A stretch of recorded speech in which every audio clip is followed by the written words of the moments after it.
Les damos la bienvenida a los que acaban de llegar, los que permanecen. Gracias por seguirnos acompañando. Esta es la segunda conferencia magistral titulada La radio aclara ciertas dudas. Vivimos en la sociedad del espectáculo, que va a dictar el doctor en filosofía Néstor García Canclini. Le daríamos en estos momentos la invitación a nuestra moderadora. Si me permiten recordarles que ella es profesora, investigadora y especialista en medios electrónicos y nuevas tecnologías de información. Me refiero a la doctora Rosalía Binocur, quien será la moderadora en esta conferencia. Adelante, doctora.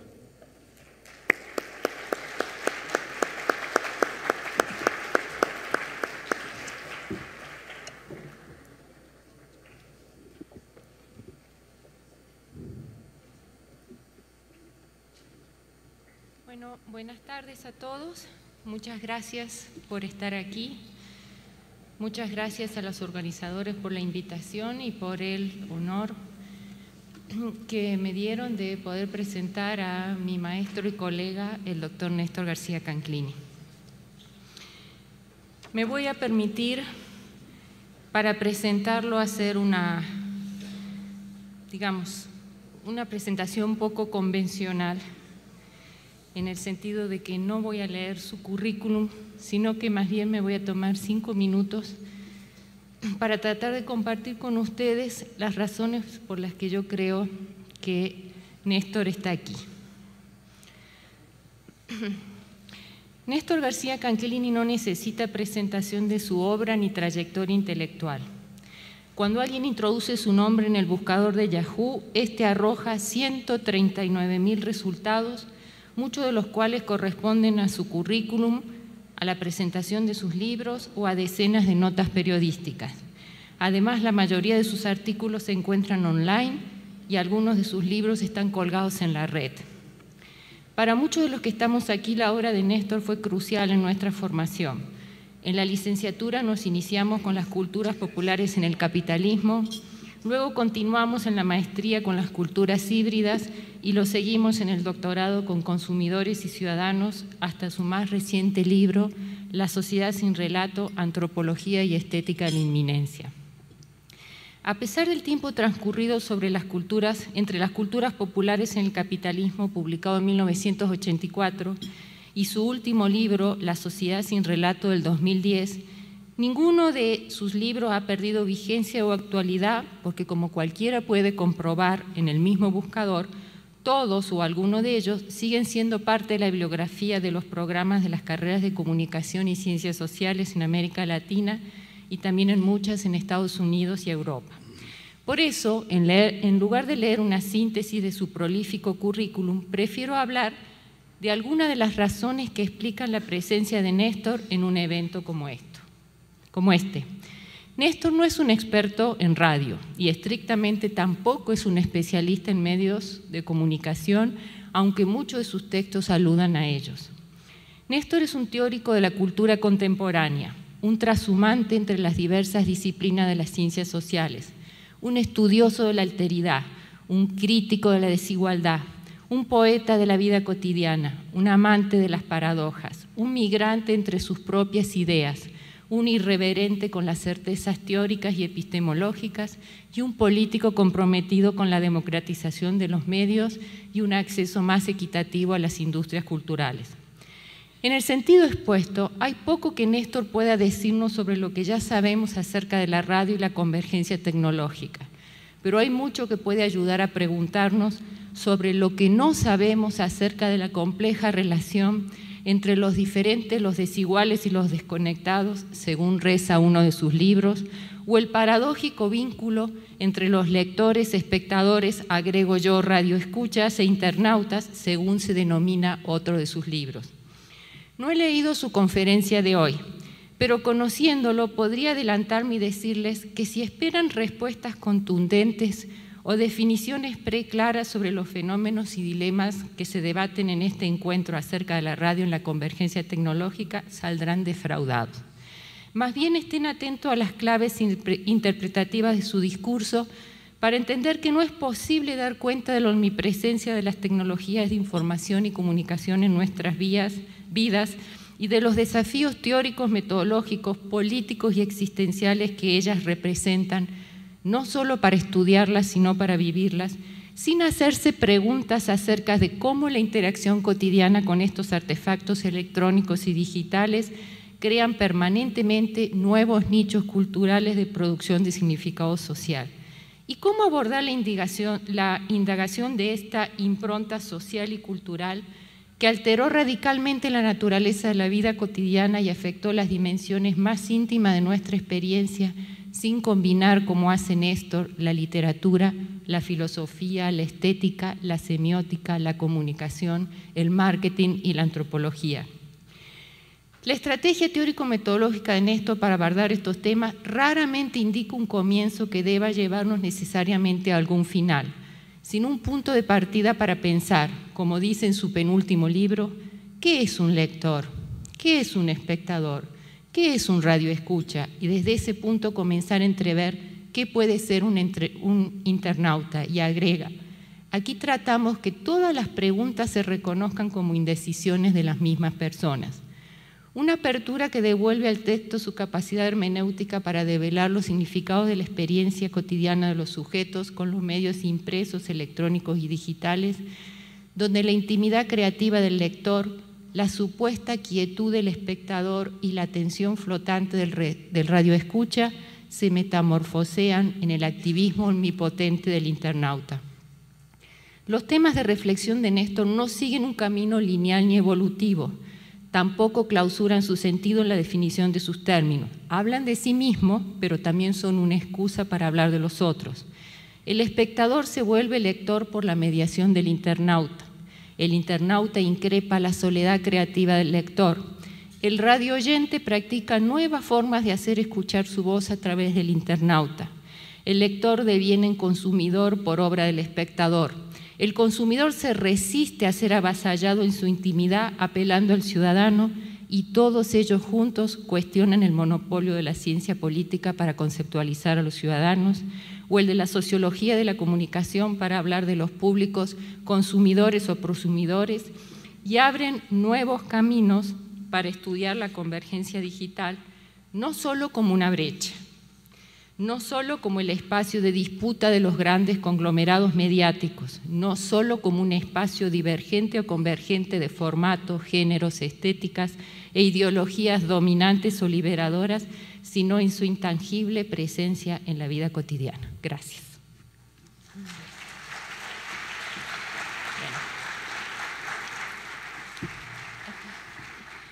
Bueno, entonces vamos a pasar a darle la palabra al doctor García Canclini, por favor. Bueno, ya están advertidos de lo que no deben esperar. Efectivamente he escrito muchas páginas sobre cine, literatura, televisión, artes visuales, pero es la primera vez, y por eso agradezco mucho esta invitación, que escribo 11 páginas sobre radio.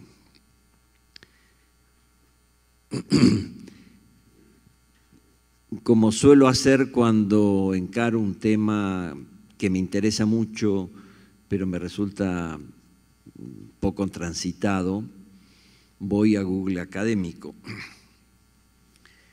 Y lo que he encontrado allí sobre los usos y significados de la radio, pidiendo referencias de los últimos 5 años, me impresiona porque irrumpen sobre todo textos más antiguos, de la década de los 90, y los trabajos recientes más innovadores se refieren a la radio por Internet.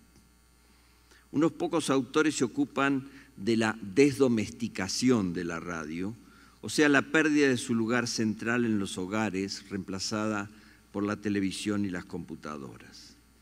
Sigue habiendo, como a fines del siglo pasado, una caudalosa bibliografía sobre medios comunitarios e indígenas, aunque la suma de estudios es mucho menor que lo investigado sobre radio a finales del siglo pasado y que lo que ahora se publica sobre cine, televisión y prensa. Está muriendo la radio urbana, la escuchada por sectores altos, medios y populares. Voy a partir de la hipótesis de que lo que ha caído no es la radio, sino su atractivo para los estudios académicos. Quiero argumentar, en cambio, por qué la radio es un lugar fecundo para repensar puntos ciegos, debates irresueltos de la teoría de la cultura.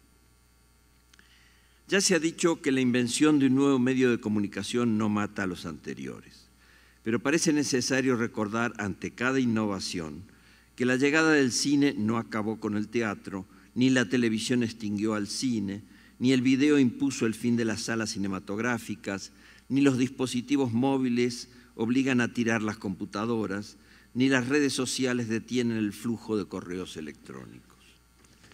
A la radio no le va mal en esta competencia de medios.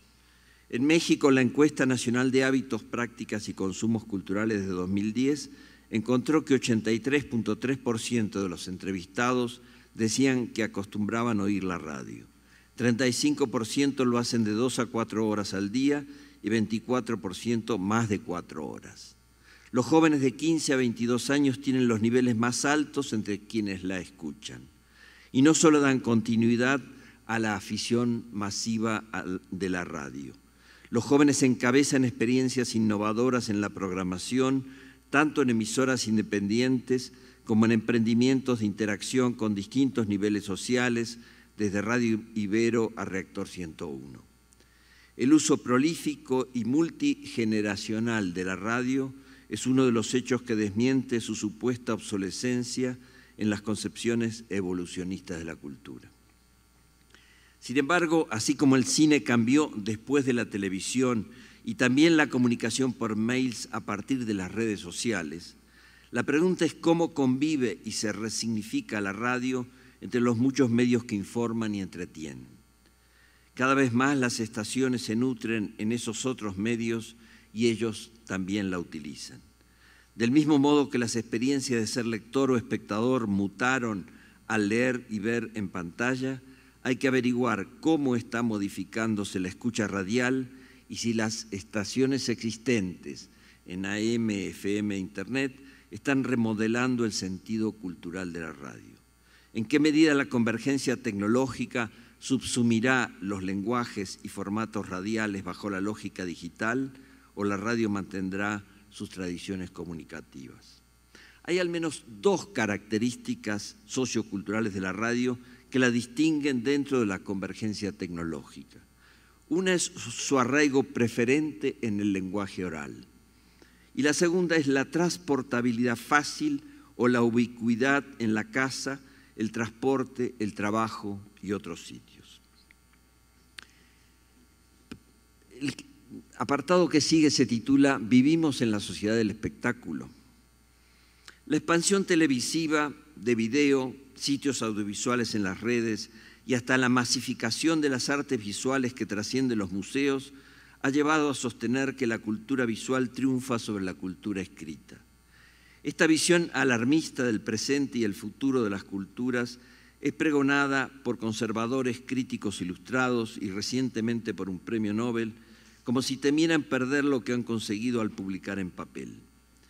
Pero se halla también en opinadores y políticos de izquierda que acusan de sus derrotas a la cultura política diluida en espectáculo.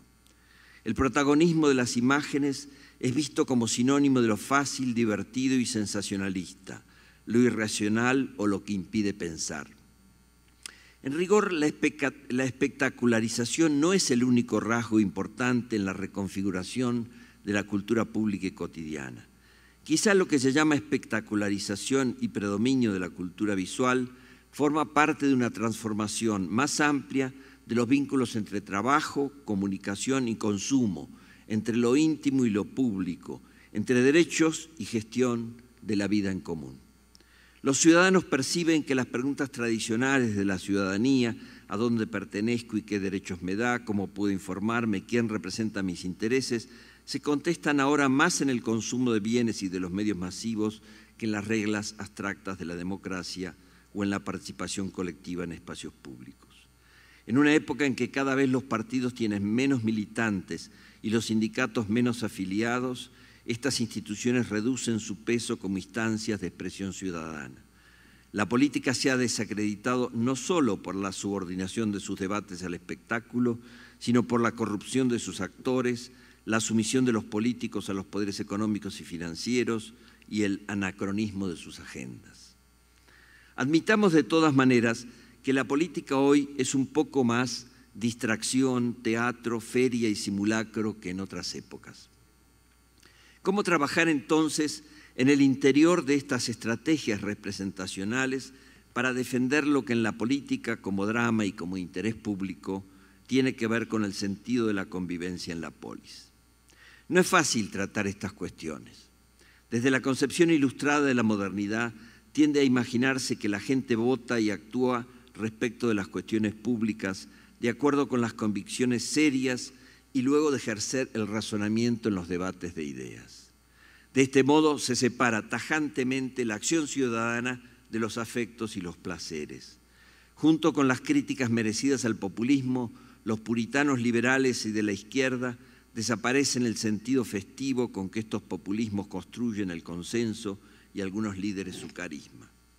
En las versiones más solemnes del voluntarismo heroico se pretendió que el placer legítimo dentro de las prácticas políticas solo podía hallarse en el compañerismo participativo. Sería útil que un antropólogo hiciera una etnografía de la avidez con que los grupos militantes progresistas antes y ahora siguen las novedades políticas y las discuten.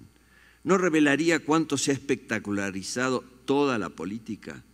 ¿Acaso la lectura del periódico, el medio donde más se editorializa y se vuelve a la política ejercicio intelectual, no tiene mucho de espectáculo?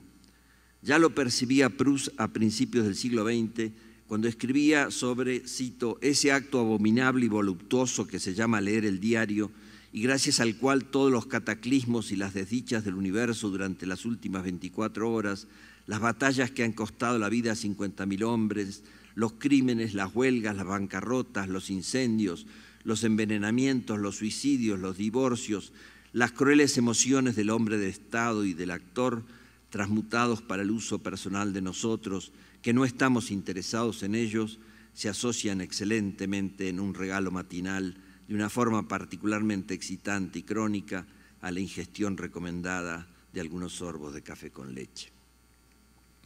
La multiplicación de recursos tecnológicos que acrecienta la conversión de los hechos sociales en acontecimientos radiales y televisivos expande la voluptuosidad noticiera de la que habla Proust.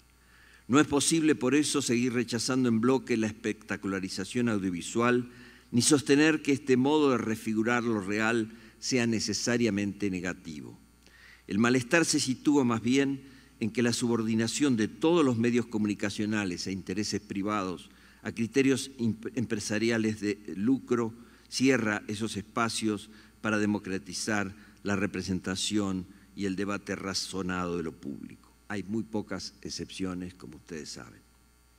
La crítica puritana y aristocrática de la cultura deja fuera, además, los performances sociales y políticos en los que el hedonismo o sentido festivo es motivador de las protestas transformadoras. La espectacularización es una vía útil para que quienes disponen de pobres recursos económicos y simbólicos puedan competir en una escena pública mediatizada. La espectacularización y la transgresión con humor dan alta visibilidad a los actores débiles o en formación. Lo hemos comprobado en las acciones insurrectas de los estudiantes chilenos, del Movimiento 132 en México y en el Occupy Wall Street. En este contexto hay que destacar que el carácter verbal y sonoro de la comunicación radial desespectaculariza los hechos. Recordemos cómo acontece en la radio un crimen, en relatos que no pueden exhibir sangre.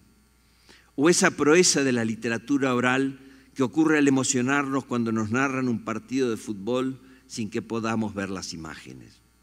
Más allá de que esto sirva para que disfruten los taxistas y otros trabajadores que a esa hora no pueden ver deportes en la televisión, esos procedimientos radiales muestran el lugar de la palabra como contraparte a los medios audiovisuales. Por supuesto quedan radios llamadas culturales o entrevistadores y entrevistados solemnes, pero al menos la radio no le da escenografía a la solemnidad. No obstante, hay otro problema con la elocución radial. Voy a introducirlo con un fragmento del artículo escrito por Pedro Almodóvar en su blog, refiriendo cómo le impidió seguir montando su película el rugido de la multitud que se manifestó el 25 de septiembre pasado en Madrid. El tsunami, dice él, ciudadano, que bramaba en la plaza de Neptuno por su derecho a disentir con los políticos que dicen representarles, reunidos a la sazón en el Congreso. Los gritos de esta marea, cercada y en ocasiones apaleada y arrastrada por los 1.300 policías en la plaza de Neptuno, han llenado las primeras páginas de todos los periódicos del mundo, pero no han conseguido hacer vibrar el tímpano de Mariano Rajoy en sus días neoyorquinos. En su conferencia en la American Society Council of the Americas, Rajoy ha vuelto a editar la realidad a su antojo, agradeciendo desde Nueva York a la mayoría silenciosa de los españoles que no se manifiesta. Señor Rajoy, yo soy parte, dice Almodóvar, yo soy parte de esa mayoría silenciosa que no se manifestó el 25S y le ruego no tergiverse y mucho menos se apropie de mi silencio.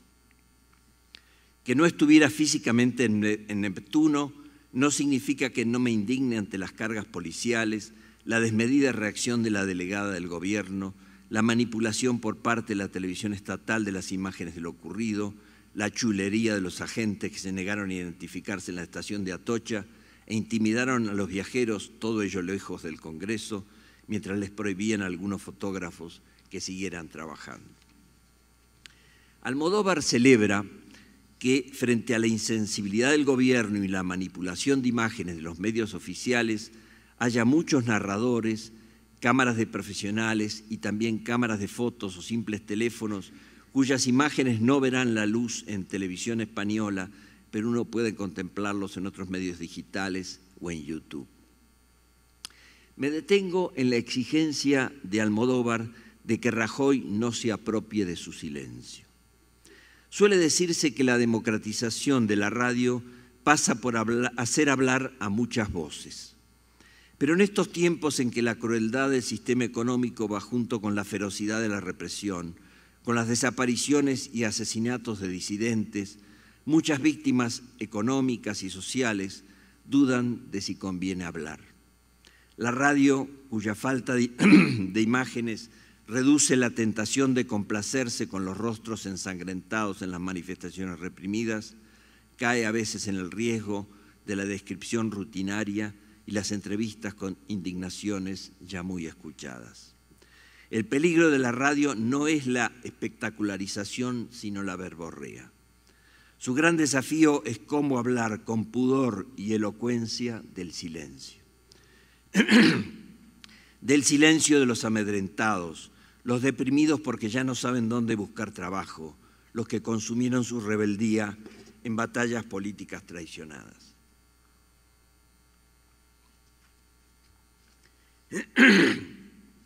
Es cierto que en Occidente se ha privilegiado nuestra relación visual con la sociedad. Desde Platón a Descartes, desde Adorno a Sloterdijk, la vista aparece como el más noble de los sentidos.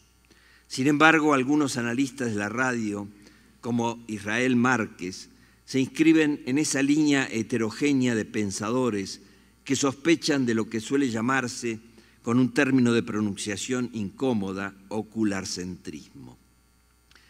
Pero Márquez no lo hace con los argumentos históricos y filosóficos de Foucault, Barthes o Derrida, sino prestando atención al creciente papel de los sonidos, del habla y de la música en la vida urbana. Desde el Walkman hasta el celular, habitamos la ciudad con los oídos. Este giro, dice Márquez, está influyendo sobre el turismo. A diferencia de las épocas que nos entrenaban como turistas con mapas, fotos e indicaciones de lo que hay que ver, el SoundScene Podcast transmite relatos de los usuarios de las ciudades que proponen alternativas orales para emplear otros sentidos, saborear, tocar, beber, escuchar. Hace décadas que las audioguías o los audiotours fomentaban la conexión sonora con los lugares que visitamos, pero las recientes tecnologías de información, principalmente la radio y los celulares, propician mayor libertad de los usuarios que descargan blogs, participan en redes, diseñan su propio itinerario en intercambio con experiencias y comentarios de muchos otros. Los microrelatos de muchas voces en las radios y en los podcasts turísticos que permiten ver de otros modos la ciudad al hacer que la visión se nutra del habla, de las versiones no oficializadas sobre lo que visitamos. Profundizaré un poco después en el papel de los podcasts. Quiero decir ahora que aún la radio analógica, su persistencia, tanto como la de la literatura, desautoriza las previsiones apocalípticas sobre el futuro de los medios que carecen de imágenes. Si las imágenes son el recurso básico del espectáculo, su ausencia en la radio y el que sea tan escuchada indica que no nos complace solo vivir en una civilización de espectáculos, sino que necesitamos que nos hablen, que nos renueven día tras día el sentimiento oral de la vida.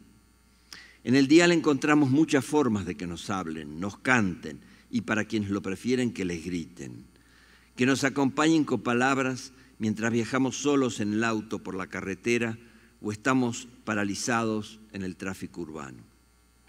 Si la radio está viva, decía una comunicadora argentina, Alicia Petty, es por su capacidad de acompañamiento para la gente y porque nos relaciona con lo que está pasando, porque es la que llega primero a cualquier lugar. Los mobileros llegan mucho antes que las cámaras de televisión y reflejan generalmente de manera más objetiva lo que acontece en el incendio, en la marcha o en cualquier otro acontecimiento. Hay una abrumadora información que tiene que ver con la actualidad, con la política. Esta periodista dice que si tuviera que definir la radio, lo haría con un poema de Mario Benedetti, uno de los que se asoman más a lo cursi. Te quiero porque sos mi amor, mi cómplice y mi todo, y en la calle codo a codo somos mucho más que dos. Me parece que esta cercanía de la radio con la cotidianeidad ordinaria tiene que ver con tres factores. El primero, los lugares donde encuentra a sus audiencias. En la casa, en el lugar de trabajo, en el bar, en los transportes colectivos individuales, en la computadora personal. El segundo factor es la mayor libertad que tiene la radio para elegir música de todas las épocas, hablar de arte, de literatura y de todos los temas, lo oficial, lo opositor y lo comunitario, los asuntos de todas las generaciones y clases sociales, incluso la homosexualidad, drogas, esas cuestiones que la televisión solo admite en trasnoche. El tercer factor es las condiciones de producción que requieren menos inversiones y por lo mismo traen menos condicionamientos. Otro comunicador argentino, Héctor Larrea, aludiendo a la pobreza de equipos, la falta de aire acondicionado y hasta el baño en ciertas FM, cuenta que las llamaban cárceles del pueblo. Es necesario agregar a estos componentes intrínsecos del proceso radiofónico los estímulos de los cambios sociales. En México, varios analistas de los medios registran que a partir del sismo del 85, las radios se abrieron a las crisis ambientales, las movilizaciones sociales, la democratización política y la disputa por los espacios urbanos. La narrativa radial incorpora entonces, como escribe Rosalía Binocur, actores ausentes en otros medios, como los nuevos peladitos, vendedores ambulantes, chavos banda. La familia sigue siendo referente de las radios, pero se habla de sus desintegraciones y se le ofrece a los miembros de la familia atención psicológica. Las cuestiones privadas son leídas también como asuntos de interés público. Los habitantes de la ciudad no existen solo como miembros de familias o protagonistas de accidentes, sino como ciudadanos que demandan al gobierno. Los noticieros ganan tiempo y algunos se extienden hasta 4 horas, donde caben informes políticos y viales, asesorías jurídicas, entrevistas y debates con una pluralidad que la televisión no consiente y lo hace con mayor vivacidad que la prensa. Cito una vez más el libro, la investigación de Rosalía Binocur. La radio ocupa un nuevo lugar en los hogares y en los automóviles a partir precisamente de su capacidad para diversificarse. lo cual, a diferencia de la televisión, que tiende cada vez a uniformar la diversidad en una estética que la vuelve predecible. Pese a tantos méritos, el futuro de la radio no es sencillo. Su versatilidad para situarse en escenas y usos diversos, en repertorios culturales heterogéneos, la asemeja a los medios digitales. Se ha señalado varias veces, por ejemplo John King, que en su origen la radio fue decisiva en la constitución de la esfera pública moderna. Él estaba pensando sobre todo en la BBC. Tim Boo recuerda que la utopía de un sistema de comunicación sin restricciones no es un descubrimiento de la era digital. En la primera mitad del siglo XX crearon estaciones, empresarios deportivos, predicadores, movimientos literarios que alcanzaban miles de oyentes. Esa proliferación comunicativa, surgida de posiciones no convencionales, puede verse como antecedente de las comunidades virtuales, primer intento de crear una blogosfera donde se debatía cómo la gente podía gestionar su entendimiento y liberarse, acortar las distancias y encarar los conflictos de la sociedad. Los conflictos de la sociedad. Según Tim Boo, lo que Internet debe aprender de la radio es que un medio abierto, en tanto convoca a muchos, se prepara para convertirse en un enorme negocio. Del mismo modo que otros inventos nacidos como revolucionarios, cuando se vuelven industrias suelen acabar en monopolios. Una de las preguntas mayores de la historia mediática es si puede evitarse que lo que despega como innovación cultural y expansión de los flujos de contenido acabe, en palabras de Boo, en un nuevo régimen de artefactos controlados. La radio se formó y nos ha formado como buscadores de la variedad, de las discrepancias y también como practicantes del multitask. Al observar a las nuevas generaciones, quienes nos educamos en la época de la televisión, nos sorprendemos de las habilidades multitareas de los jóvenes. Hacen monografías de la escuela mientras ven televisión, googlean, hablan por celular y envían mensajes de texto todo al mismo tiempo. ¿Pero acaso la radio no ofrece desde hace décadas la ocasión de ser multitareas? ¿No la escuchamos en la casa mientras cocinamos, hablamos por teléfono o conversamos con la familia? ¿O en el auto mientras manejamos, nos comunicamos por el celular de manos libres, cambiamos de estación para evitar esas publicidades que dicen ser ajenas a cualquier partido político, queda prohibido su uso para fines ajenos a lo programado? O mientras calculamos si podemos cruzar el semáforo en amarillo espiando en los rincones y por el retrovisor si nos asedia alguna patrulla. Una pregunta que crece es si la mayor innovación cultural de la radio, la que amplía su potencialidad democratizadora en sociedades digitalizadas, será el podcasting. Sabemos que en el podcasting, a diferencia de la radio convencional, la recepción es asincrónica. Cada persona decide cuándo y dónde va a oír un cierto contenido. El podcasting da la posibilidad a la escucha de poner en el aire programas radiales que le gustaría conocer, pero no encuentra en el dial o se transmiten en horarios en que no puede oírlos. Este consumo por demanda o descarga se aleja de la lógica del broadcasting y de la radio analógica, se libra de su rigidez y los oyentes bajamos la compulsión por zapear estaciones. La jerarquización la pone el usuario, con la sola limitación de los repertorios disponibles y de su capacidad adquisitiva. Michael Hershman y Marcelo Krzyzewski escriben que esta nueva escena comunicacional potencia lo iniciado con las radios libres y comunitarias desde los años 60. En América Latina yo diría que es aún anterior. Las radios comunitarias existen desde 1947 en Bolivia y se vienen multiplicando en casi todos los países, aún bajo leyes que las señalan como piratas. El podcasting provee contenidos a estas radios solidarias, regionales, a ONG, movimientos de minorías étnicas, religiosas y sexuales a precios muy bajos. Y también, hay que decirlo, provee contenidos a otros universos de militancia de carácter nacionalista, separatista o fundamentalista. Al mismo tiempo que quita poder a las mayors de la música y el video, el podcasting abre formas novedosas de sociabilidad, identificaciones culturales valorizadas y prestigiadas por los usuarios. Sirve para contrarrestar la manipulación informativa de los medios hegemónicos. Contribuye al procomún y a que los consumidores se conviertan en prosumidores. Vehicula contenidos lejanos y los entrelaza con los próximos.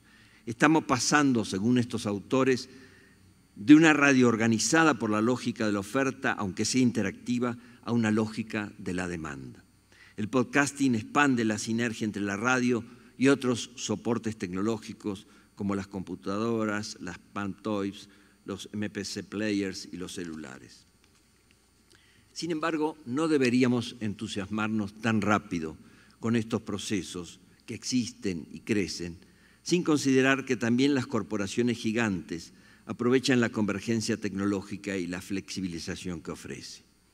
La capacidad de acumulación y control de la información y los entretenimientos está concentrada en los grandes grupos y a ellos también les atrae esta cultura emergente. Luis Artur Ferrareto y Marcelo Krzyzewski registran en Brasil ciertos contraflujos de la democratización que van juntos con la participación digital. Por ejemplo, la tendencia a que en las grandes ciudades los oyentes provean información como contenidos culturales y noticias sobre el tránsito a los medios y televisoras empresariales. Los actores de podcast generados en forma asociativa tienen que valorar hasta dónde les conviene intercambiar con quienes gestionan comercialmente los medios y la provisión de contenidos. Dicen estos autores, la capacidad de las empresas de comunicación de generar lucros pasa hoy no solo por los millones de oyentes por minutos de una emisora de radio, sino también por su capacidad de generación de flujos comunicacionales entre participantes de redes sociales. El informe La radio después de la radio, producido en 2011 por la Asociación Mundial de Radios Comunitarias, registra el alto número de emisoras comunitarias que en pocos años incorporaron Internet para producir programas, descargar contenidos, almacenarlos, editarlos y difundirlos abaratando costos, y se realimentan con textos de sus audiencias. Pero también avisa que grandes empresas aprovechan estos conocimientos y herramientas para elaborar perfiles de consumidores y empoderan así el control monopólico de la comunicación. La digitalización mejora las perspectivas de las radios comunitarias al ampliar el espectro radioeléctrico y permitir que haya más emisiones. Pero se va a democratizar también el acceso a los recursos tecnológicos o la legislación va a seguir concentrando el poder en unas pocas empresas que los proveen y a las cuales hay que pagar licencia. ¿Quién maneja los portales para intercambios exclusivos? Más que la desespectacularización, lo que se vuelve decisivo es la desmonopolización de las escenas y los circuitos comunicacionales. La radio no solo aclara ciertas dudas, engendra también interrogantes aún sin respuesta sobre la comunicación social y la reestructuración de la cultura. No son menores las dudas emergentes sobre el presente futuro de la radio. Entre la potencia proliferante de la digitalización y la homogeneidad de la concentración empresarial, no está claro qué permanecerá de las virtudes históricas de la radio.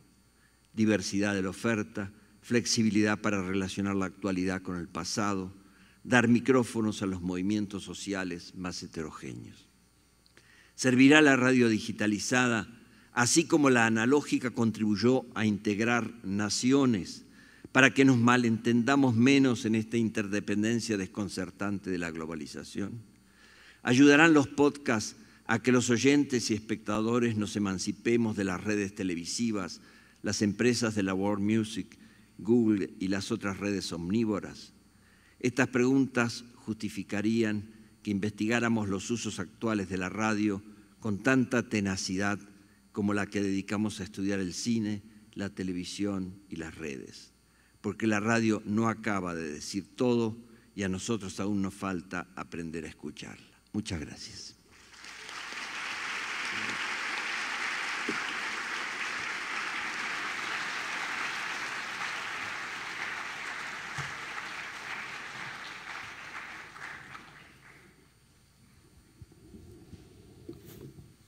Bueno, ahora si quieren vamos a pasar a quienes estén interesados en hacer una pregunta, un comentario.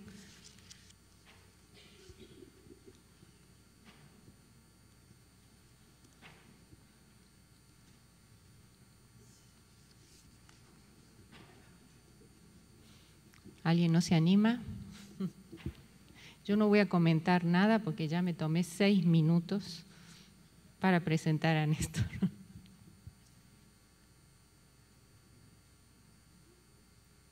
Allá.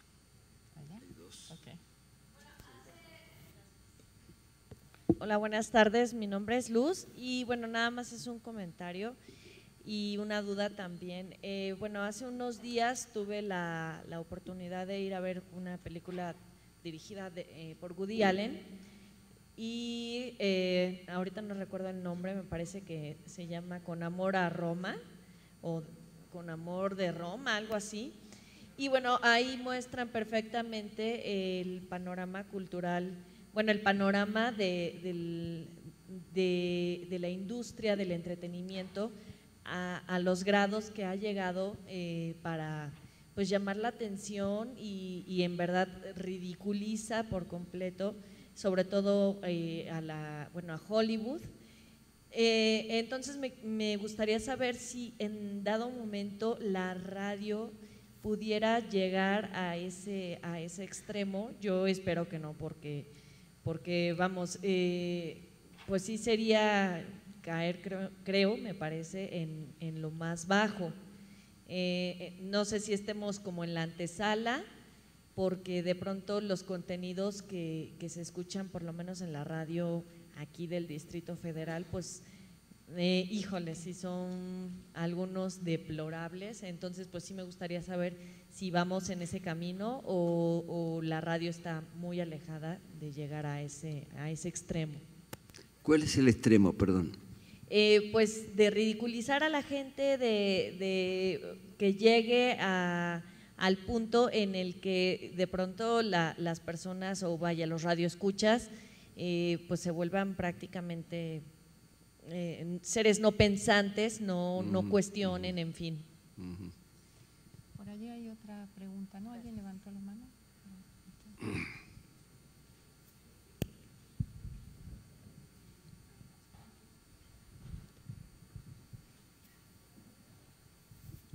Adelante.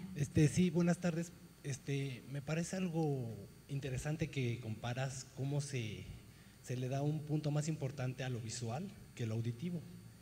Entonces sería más o menos como en esta línea de Bauman, donde la vida es líquida y efímera. Es más fácil captar una imagen que un diálogo, ¿no? Requieres menos interacción. Entonces esta muestra es el llamado Blaze, ¿no? Que es cuando esta sociedad vive con tantas imágenes que realmente causa que la gente regrese a un individualismo. Entonces, ¿tú crees que esta vida tan efímera nos está cargando de imágenes para no entablar diálogos? Y precisamente por eso se le da un valor más importante a lo visual que lo auditivo. Ok, allí hay otra pregunta. Hola, buenas tardes. Yo soy Salvador Villalpando, soy estudiante de 4º trimestre de comunicación de la UAM Xochimilco y mi pregunta va encaminada, muy concuerdo con la compañera lo que acaba de comentar. La radio en México, a mi parecer, está presentando como que una crisis. Los programas radiofónicos a lo largo del día, generalmente en FM, tienen contenidos muy malos y muy deplorables. Desde las 6 de la mañana hay gente, no sé, hay locutores, por ejemplo, en estaciones populares que salen burlándose de la sociedad. No, los contenidos con noticias son muy pocos. Trata de como que de hacer una enajenación de la gente también a través del radio. Hoy en día tenemos el auge en las redes, en internet, de muchos programas de radio independientes. La pregunta sería que son como una respuesta a esta carencia de contenidos, o por ejemplo lo que estamos comentando, ¿no? La era del podcast. Los programas de AM, muy poca gente los sintoniza, que son los programas generalmente de noticias, culturales, etcétera, pero en FM, no sé, estaciones muy comunes de música, no sé, romántica, moderna, etcétera.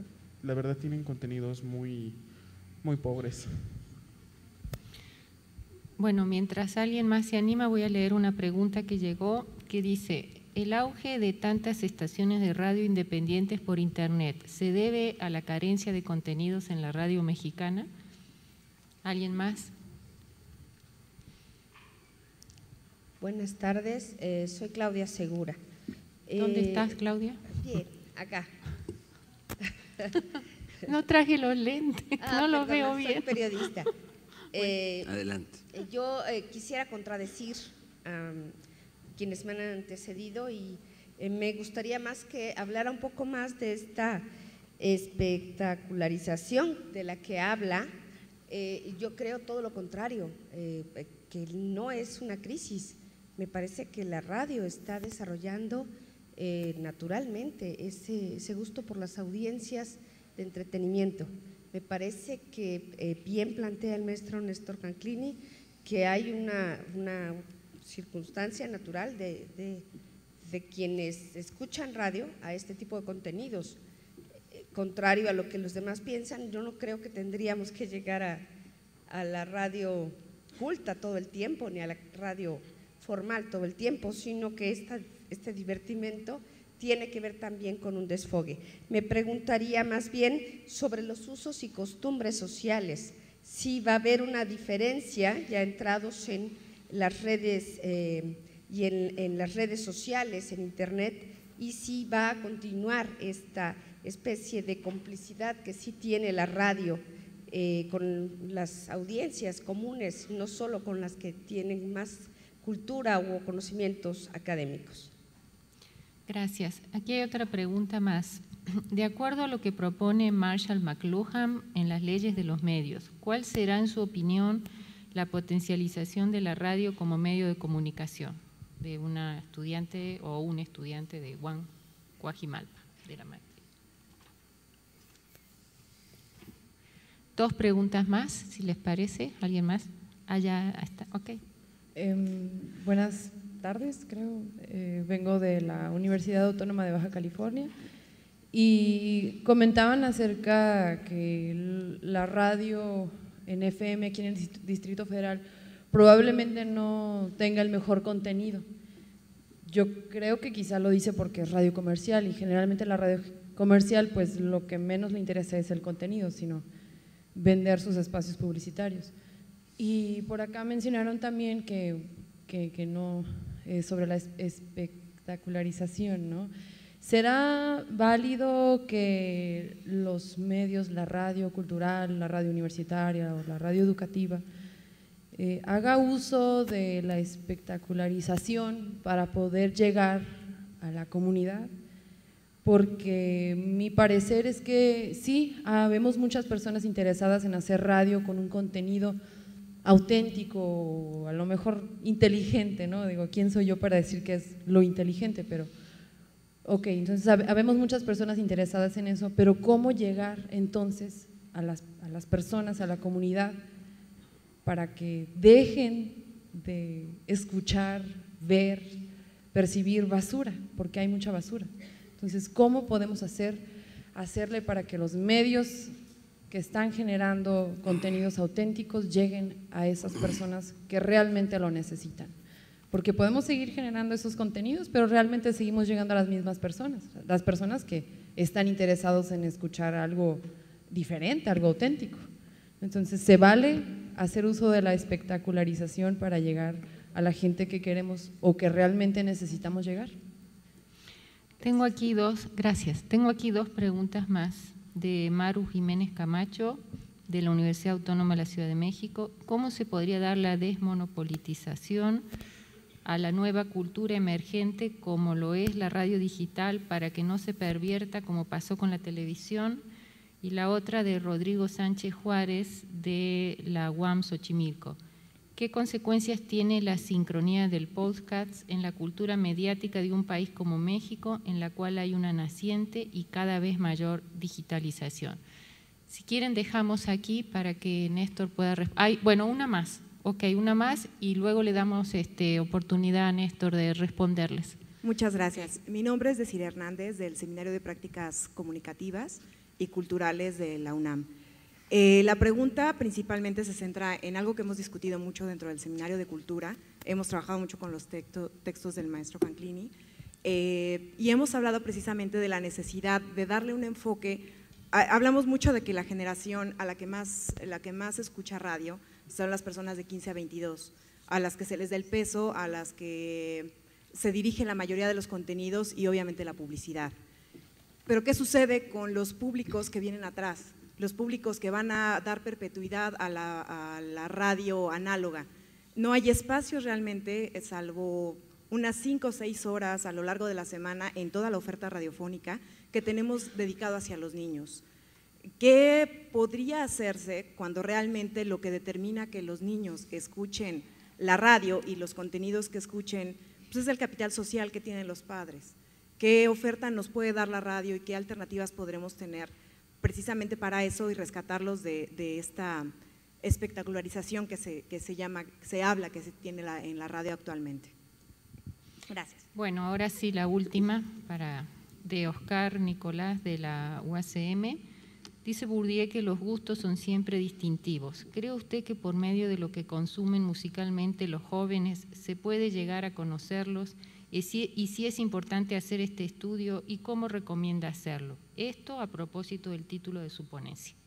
Bueno, le damos entonces oportunidad a Néstor para responder.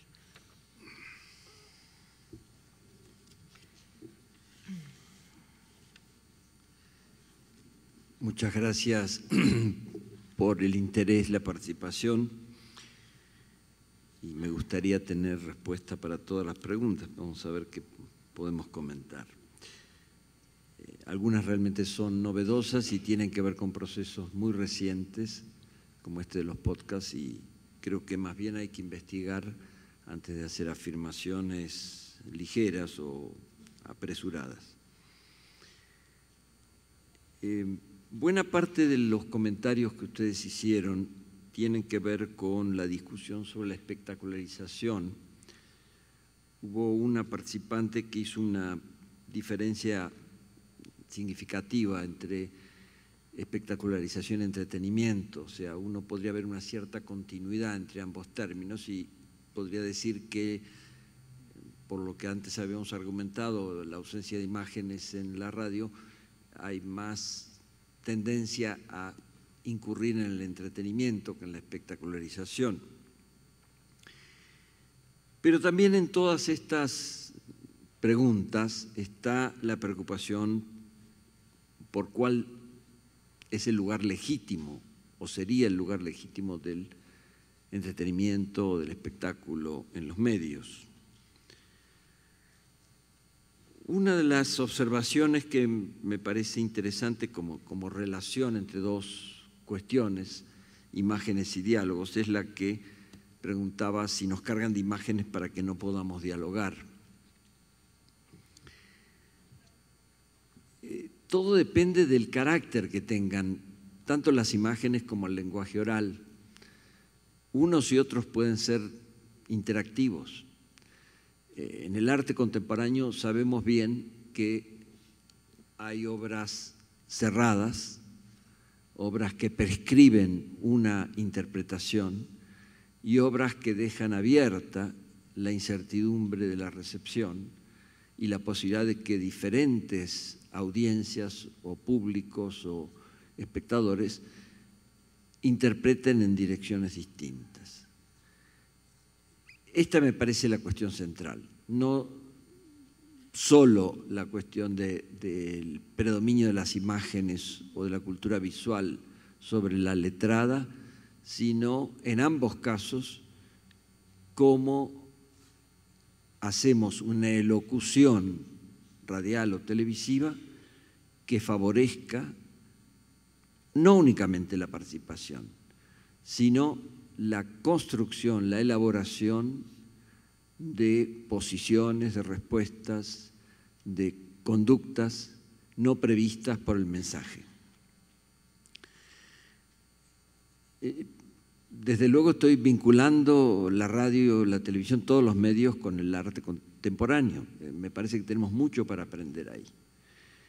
con la literatura contemporánea, con las novelas que no se cierran, o que tienen varios finales, con las películas que también quedan abiertas. Me parece que esto no tiene por qué ser solo una experiencia estética excepcional de lo que se anuncia que se va a presentar como arte. Puede ser algo que de hecho está ocurriendo, suceda en los medios ordinarios que escuchamos o vemos todos los días.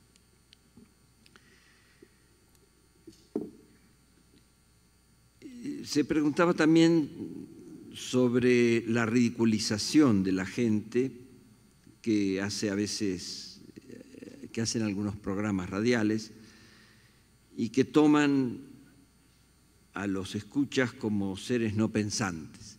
Efectivamente hay programas de pseudo participación que, como ocurre en los reality de la televisión, buscan trabajadores gratis en la audiencia que hagan parte de la tarea de locución, de construcción de contenidos y finalmente ni siquiera les agradecen haciendo una interlocución respetuosa, digna, sino que buscan humillarlos, hacer un motivo de esas participaciones un motivo de burla.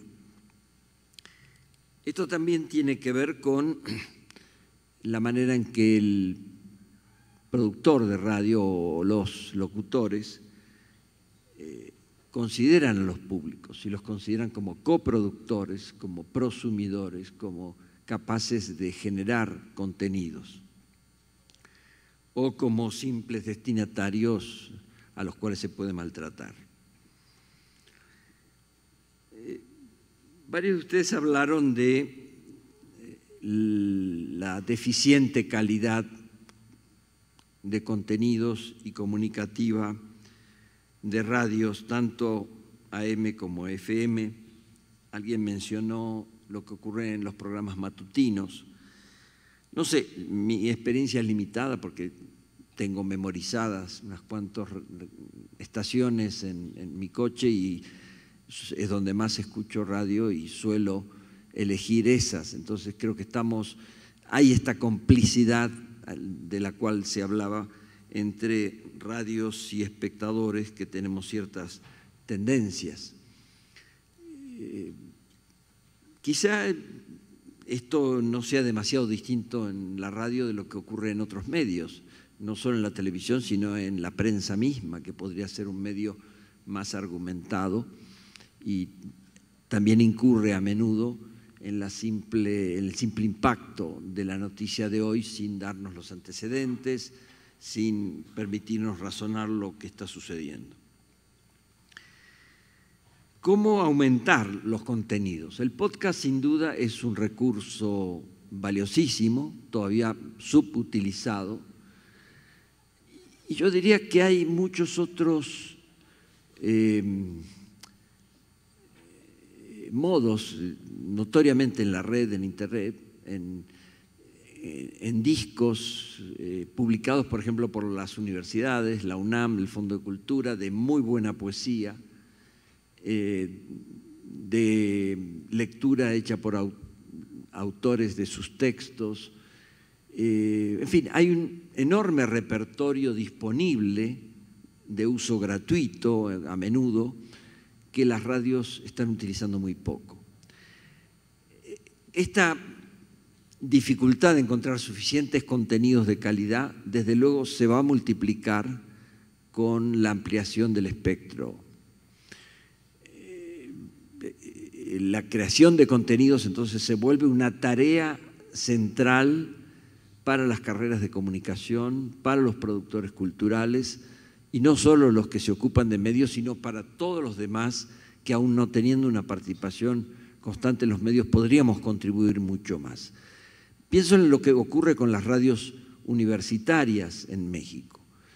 Hay algunas pocas excepciones, no voy a mencionar ni las satisfactorias ni las rocolas, pero hay un desaprovechamiento de la expansión de radios universitarias que se ha dado en los últimos años, porque no hay suficientes contenidos ni claridad en los modos de programación y de relación con las audiencias. En este sentido, la pregunta que se refiere a la investigación me parece de la mayor importancia. Necesitamos investigar mucho más sobre las audiencias de radios. Sabemos, me parece, en este momento más sobre las audiencias de televisión, sobre el marketing que podemos hacer con las audiencias audiovisuales, y mucho menos, o estamos atrasados en los que es necesario conocer sobre esa potencialización de la radio como medio de comunicación que está generando y va a generar aún más expansivamente la digitalización. ¿Qué hacer en esta radio expandida que está ya inminente? Me parece una de las grandes tareas. No creo que carezcamos de contenidos, creo que carecemos de investigación y de imaginación aplicada a una reprogramación en función de los nuevos espectadores. Los niños, como se mencionaba, tan ausentes en el destino de la radio, aunque hay a veces magníficos programas. Estoy pensando en algunos que incluso aparecen como programas para niños y adolescentes, como los que ha hecho Luis Pelletti, que pueden ser sumamente atractivos también para los adultos porque son de una diversión inteligente.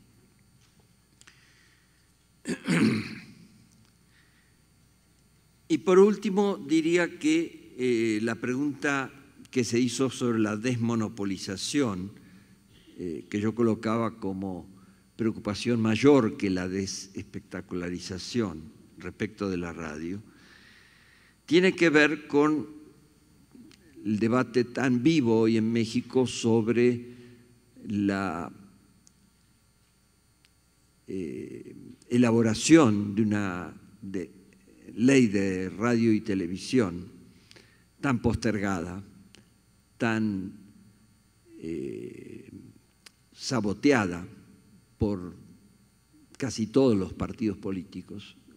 Solo pequeños sectores de algunos partidos han tratado de elaborar con sentido público propuestas inteligentes.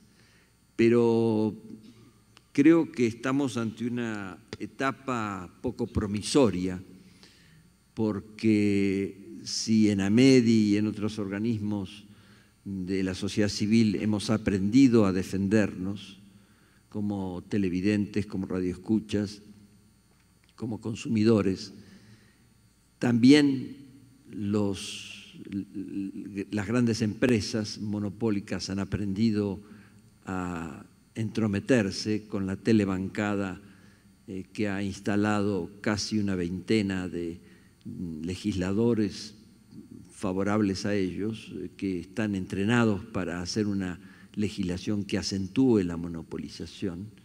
Y en cambio vemos en estos mismos días que a Javier Corral, dudo que haya otro experto entre los legisladores de su nivel y de su calidad como representante del interés público, haya sido excluido de la Comisión de Comunicación. Entonces, me parece que estamos en este sexenio que está a punto de iniciarse con desafíos aún mayores y más difíciles de resolver. Y solo una movilización vasta de los espectadores, de los oyentes, puede lograr que lo que existe de radio pública y lo que debería existir con la digitalización en forma expandida pueda realmente responder a las necesidades sociales. Muchas gracias.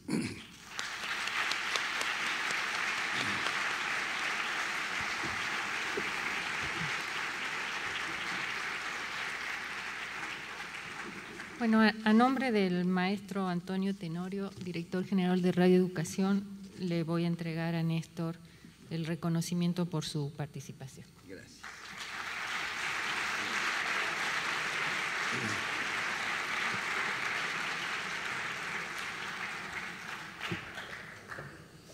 Doctora, vamos a pedirle también a la licenciada Hilda Saraí, ella es directora de producción y planeación de Radio Educación, para que entregue también un reconocimiento a la doctora Rosalía Binocur por su participación en esta conferencia y en la 9ª Bienal Internacional de Radio.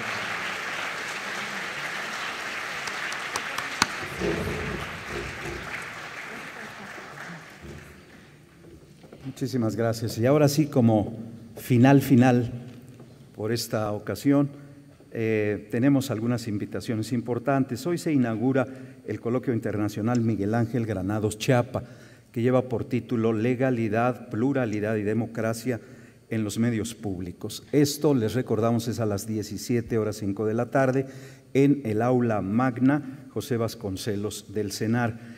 También, rapidito, recordarles que el primer encuentro iberoamericano de arte sonoro en radio se llama Resonantes, inicia hoy en la Fonoteca Nacional, también a las 17:05 de la tarde, están todos invitados.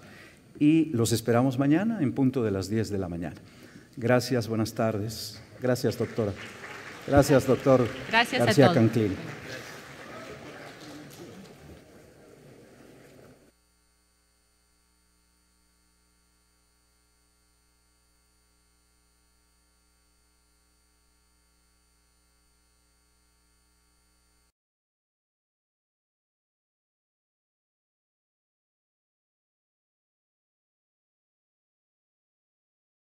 En la licenciatura nos iniciamos con las culturas populares en el capitalismo, luego continuamos en la maestría con las culturas híbridas y lo seguimos en el doctorado con consumidores y ciudadanos hasta su más reciente libro, La sociedad sin relato, antropología y estética de la inminencia.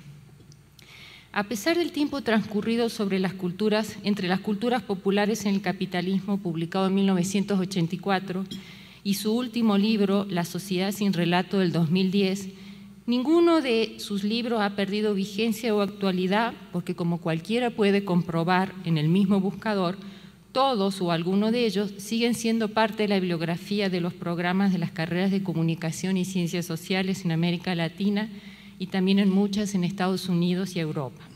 Por eso, en lugar de leer una síntesis de su prolífico currículum, prefiero hablar de algunas de las razones que explican la presencia de Néstor en un evento como este. Néstor no es un experto en radio y estrictamente tampoco es un especialista en medios de comunicación, aunque muchos de sus textos aludan a ellos. Néstor es un teórico de la cultura contemporánea, un trashumante entre las diversas disciplinas de las ciencias sociales, un estudioso de la alteridad, un crítico de la desigualdad, un poeta de la vida cotidiana, un amante de las paradojas, un migrante entre sus propias ideas, un irreverente con las certezas teóricas y epistemológicas y un político comprometido con la democratización de los medios y un acceso más equitativo a las industrias culturales. En el sentido expuesto, hay poco que Néstor pueda decirnos sobre lo que ya sabemos acerca de la radio y la convergencia tecnológica, pero hay mucho que puede ayudar a preguntarnos sobre lo que no sabemos acerca de la compleja relación entre los diferentes, los desiguales y los desconectados, según reza uno de sus libros, o el paradójico vínculo entre los lectores, espectadores, agrego yo, radioescuchas e internautas, según se denomina otro de sus libros. No he leído su conferencia de hoy, pero conociéndolo podría adelantarme y decirles que si esperan respuestas contundentes o definiciones preclaras sobre los fenómenos y dilemas, o sea, la pérdida de su lugar central en los hogares, reemplazada por la televisión y las computadoras. Sigue habiendo, como a fines del siglo pasado, una caudalosa bibliografía sobre medios comunitarios e indígenas, aunque la suma de estudios es mucho menor que lo investigado sobre radio a finales del siglo pasado y lo que ahora se publica sobre cine, televisión y prensa. Está muriendo la radio urbana, la escuchada por sectores altos, medios y populares. Voy a partir de la hipótesis de que lo que ha caído no es la radio, sino su atractivo para los estudios académicos. Quiero argumentar, en cambio, por qué la radio es un lugar fecundo para repensar puntos ciegos, debates irresueltos de la teoría de la cultura. Ya se ha dicho que la invención de un nuevo medio de comunicación no mata a los anteriores, pero parece necesario recordar ante cada innovación que la llegada del cine no acabó con el teatro, ni la televisión extinguió al cine, ni el video impuso el fin de las salas cinematográficas, ni los dispositivos móviles obligan a tirar las computadoras, ni las redes sociales detienen el flujo de correos electrónicos. A la radio no le va mal en esta competencia de medios. En México, la encuesta nacional de hábitos, prácticas y consumos culturales de 2010 encontró que 83.3% de los entrevistados decían que acostumbraban oír la radio. 35% lo hacen de 2 a 4 horas al día y 24% más de 4 horas. Los jóvenes de 15 a 22 años tienen los niveles más altos entre quienes la escuchan. Y no solo dan continuidad a la afición masiva de la radio. Los jóvenes encabezan experiencias innovadoras en la programación, tanto en emisoras independientes como en emprendimientos de interacción con distintos niveles sociales, desde Radio Ibero a Reactor 101. El uso prolífico y multigeneracional de la radio es uno de los hechos que desmiente su supuesta obsolescencia en las concepciones evolucionistas de la cultura. Les damos la bienvenida a los que acaban de llegar, los que permanecen. Gracias por seguirnos acompañando.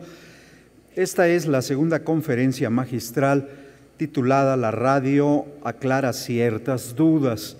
Vivimos en la sociedad del espectáculo, que va a dictar el doctor en filosofía Néstor García Canclini. Le daríamos en estos momentos la invitación a nuestra moderadora.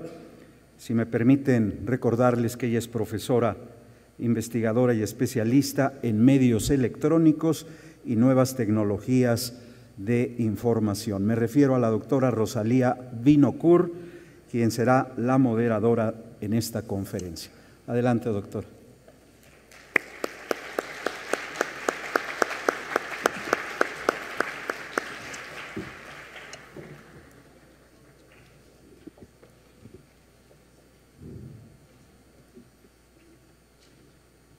Bueno, buenas tardes a todos.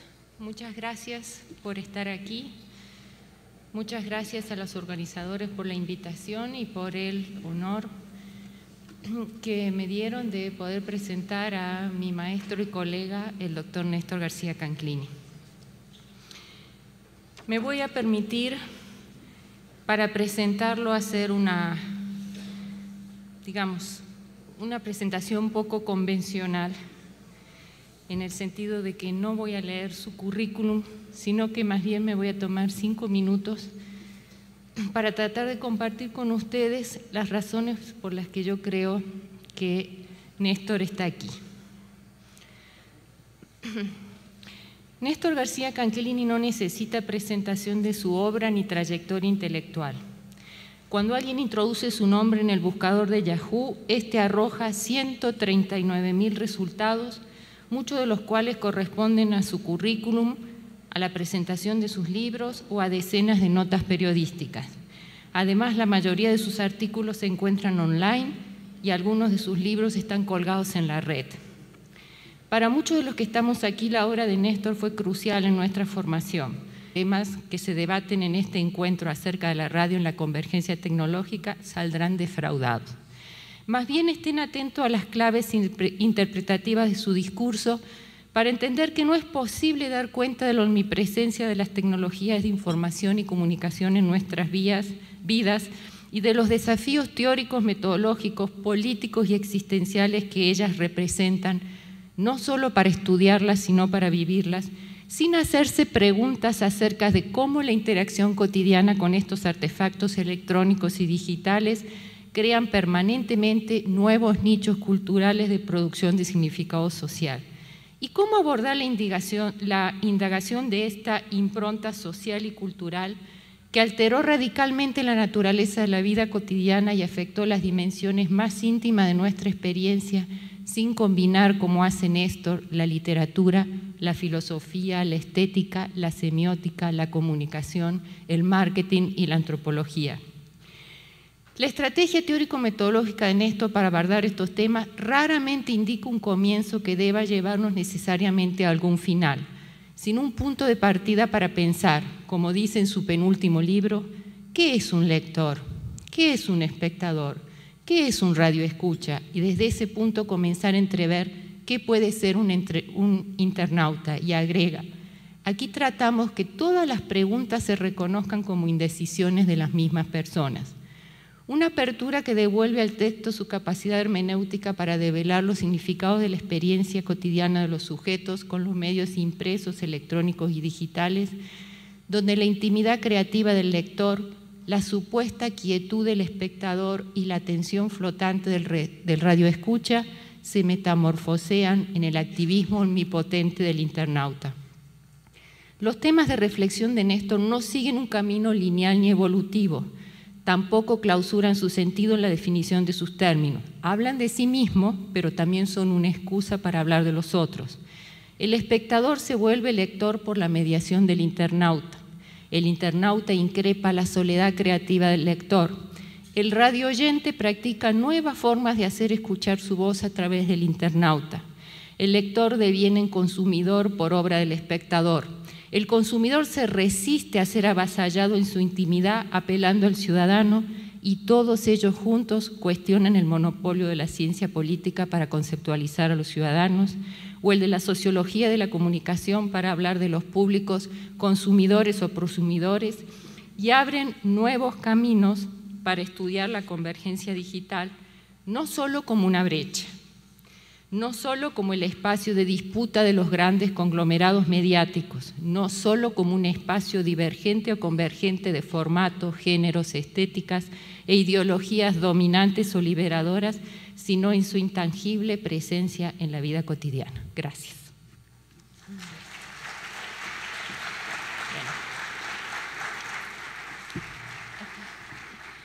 Bueno, entonces vamos a pasar a darle la palabra al doctor García Canclini. Por favor. Bueno, ya están advertidos de lo que no deben esperar. Efectivamente he escrito muchas páginas sobre cine, literatura, televisión, artes visuales, pero es la primera vez, y por eso agradezco mucho esta invitación, que escribo 11 páginas sobre radio.